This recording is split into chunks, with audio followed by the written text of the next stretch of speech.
Ever wondered if things can just be born evil? In this enlightened age of ours, concepts like good and evil are often painted as outmoded, archaic even. According to modern thought, people, animals too, obviously, are simply products of their environment and no more responsible for their actions than a twig in a stream. But I know better. Some things are just born bad. About 10 years ago, we had a German Shepherd named Duchess that had a litter of puppies, 7 in all. 6 looked like any other shepherd you've ever seen. The 7th was a snowy white, not a true albino, just white-furred with a black nose and blue eyes. There was never any doubt about which one we were keeping out of that litter. We named her Princess. Before the end of 6 months, any plans we had about giving away or selling the others became a moot point, as all of the others were dead. We just find them at a rate of about 1 a month, not mangled or anything, just dead as if they died in their sleep.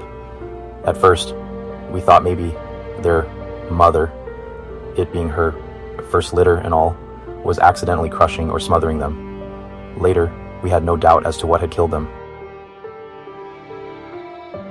Within a year, she came to dominate her mother, her father, tough old alpha that he was, and to a degree, us too. Her parents shied away from her. When we put out their food, she ate till her heart's content, unchallenged by the other 2. Once I tried to shoo her away and to let the other 2 eat, she snarled at me, baring those perfect white fangs to her incongruously black gums and loosing a growl so deep that I felt it in my guts more than heard it. After that, I left her alone too. I've often wondered if the parents of serial killers know they have a monster in the making. I mean, sure, some of them are to blame for how their kids turn out, products of messed up households with systematic abuse of all possible flavors, but then there are the ones that seem to be true aberrations. It's those families I'm curious about. Do they smile and laugh and pretend that everything's fine? I know that we sure did. We downplayed the weirdness around Princess, tried to rationalize her behavior, the bizarre things she'd do, like killing rabbits and leaving them hung up in the bushes behind our house. Some dogs do that to show they love you. Cats too. To them, it's just bringing you food. To me, it looked like she was taunting us, just like the puppies years earlier. Not one of those rabbits ever had a mark on it. Princess, just like her mom and dad, was well looked after and never hurt for a meal, so it wasn't as if she were hunting for food. Her innumerable kills were always untouched. No, the only thing I ever saw her eat was a kitten. We had some feral cats in the woods around our house, and one mama cat had a litter in our tool shed. Feral really is stretching it. Most of them were tame enough to be petted, this mama being among them. I returned home from school one day and headed around, back to looking on them. The door to the shed was open, and inside I found Princess, her jaws pink from her feast. As she devoured that last kitten, her beautiful blue eyes never left mine. The mama we found, displayed on what I'd come to think of as the rabbit bush. The tipping point came that same year when we found her sire dead. He was the best dog we'd ever had, that we ever will have. We woke one Saturday morning to find him in the backyard, lying dead, without a mark, like so many rabbits before him. I can count the number of times I ever saw my father cry on one hand. That was one of them. That was also when we found out how she killed so cleanly. She strangled her prey, like a jaguar. The fur at her father's neck was still wet with her saliva. We spent that morning burying that good old faithful dog, and then he sent me and my mom away on some pretense. No words were spoken, but there was no doubt about what he intended to do. I'm sure that there are some of you reading this that will find the notion of putting an animal down to be abominable. But what other options did he have, really? Take her to an animal shelter? Give her to some other family who could do that and go to sleep with a clear conscience? As it turned out, we weren't getting any sleep that night regardless of our decision. We spent that afternoon at my uncle's house. Once when I came in from playing to get a glass of water, I overheard my mom telling my uncle that she sometimes wondered if the dog was possessed or something. I'd sometimes wondered the same thing. Later that evening, not long before sunset, we got a call from Dad. Apparently, the deed was done. By the time we arrived home, he'd already washed up and changed clothes, but there was little he could have done to hide his wounds, even less to hide the haunted look in his eyes. Both his arms and one leg were bandaged, and that was bad enough. But what stuck with me all these years later was just how terrified he looked. It wasn't until I'd actually been through combat that I recognized that expression. It's how men look after they've stared death straight in the face. My father never talked about it, but he drafted a friend from up the street to come help, and it's from him that I get this part of the story. Princess was many things, bloodthirsty and evil chief among them, but stupid wasn't among them.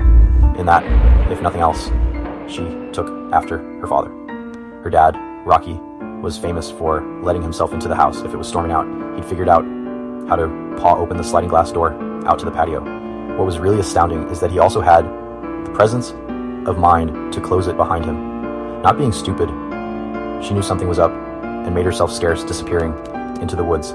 Dad, not wanting to put this off and being in full-on revenge mode, called his friend from down the road and filled him in. So off on the hunt the two of them went. In his own words, she was laying for us. If it sounds absurd to say that Princess lay in ambush, then I failed at conveying just how wrong everything about her truly was. She led them on a chase through those woods, barking whenever it seemed the stupid humans had lost her again. Then she laid up beneath an overhang on the creek bank, just where the path crossed it, and waited. She was on my father the instant he stepped down into the creek, grabbing his leg and making him fall headfirst into the water.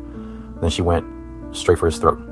My dad had already lost his rifle at that point, and he grabbed her with both hands to try to fend her off, wrestling with 115 pounds of teeth, claws, and muscle in a foot and a half of water, Princess savaging his arms all the while. At some point, he managed to work his legs up between him and the dog and kick her away from him, providing his friend with a clean shot, which he took, catching Princess through the chest.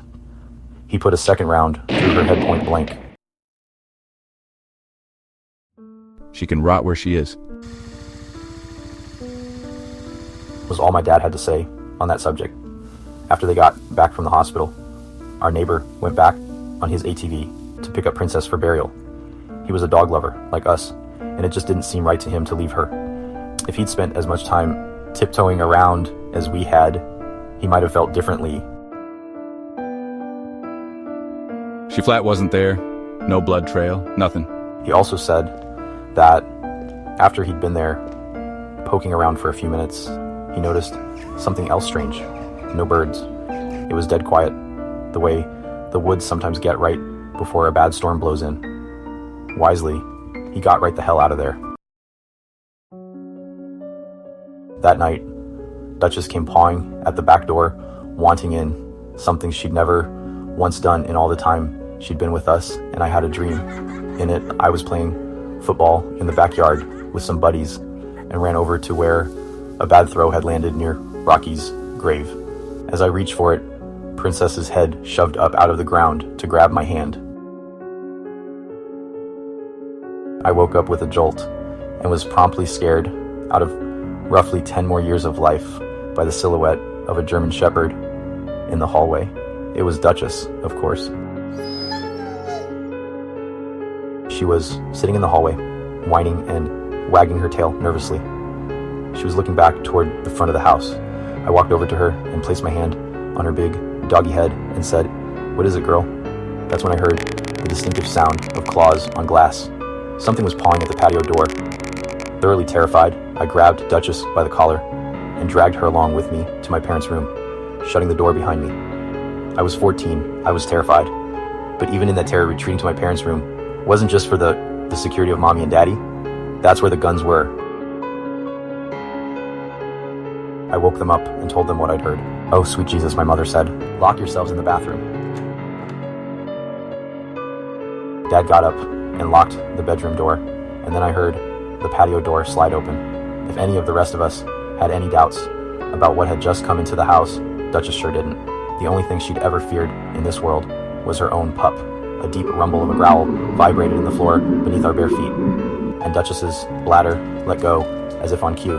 Mine wasn't far from doing the same. What followed was a 6-hour exercise in pure terror, punctuated by snarling attacks on the bedroom door, crashes through the rest of the house as Princess found more things to break, whispered prayers for my mother, and litanies of curses from my father as another of his attempted forays out of the bedroom were thwarted. We were without a phone. The one on my parents' nightstand was dead. We'd later find the phone line to have been ripped out at the main box. My mom suggested that we try to make it to the car, and above and beyond everything else, it was my father's response to that idea that really scared me. Of the three of us, he was supposed to be the rational thinker, but what we got instead was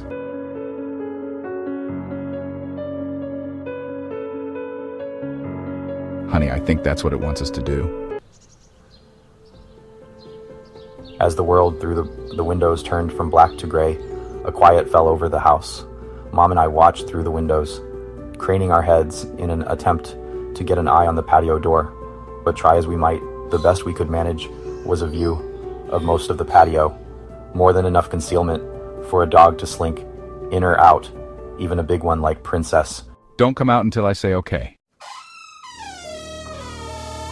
After an hour of silence, my dad quietly opened the bedroom door. I remember thinking what a useless gesture any attempt at stealth was. Dog senses are so much more acute than ours that he might as well have fired a 21-gun salute. Dad stopped in the hallway and shooed me back to the bedroom, and carefully he made his way through the house to the patio door. We heard him shut it. Through the door, I could hear him moving around, and what seemed to be him dropping things into a garbage bag. After about 30 minutes, he gave us the all clear. What greeted us was a disaster. Ripped up cushions and pillows, destroyed furniture, shredded papers, and books all over the floor. But most terrible were the smears of gore all over everything. My mother wondered aloud at what she'd drug into the house.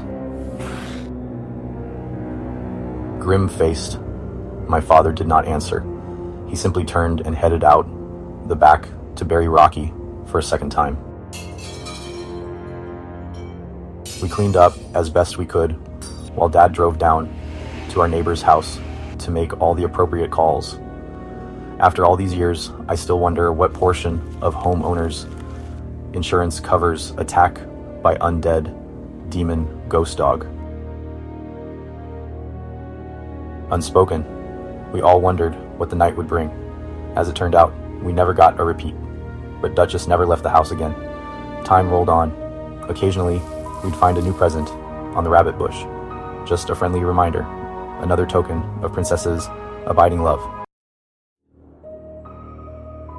About 2 years into college, my dad called to tell me that our neighbor had passed. Heart attack in his sleep, the coroner says. Said my dad. But what we were both thinking was not a mark. There are plenty of nights where I wonder what the last thing was to pass before that old bachelor's eyes. I can guarantee you it stared right back. I've seen firsthand how it feeds. Not long after that, my folks put the house up for sale. I sort of acted as go-between on that deal. About a week after the new owners moved in, I received a call from the man of the house. He wanted to know if we'd left any pets behind when we moved. Already fearing the answer, I asked him why he asked. Oh, me and the kids keep seeing this white shepherd in the woods. It's so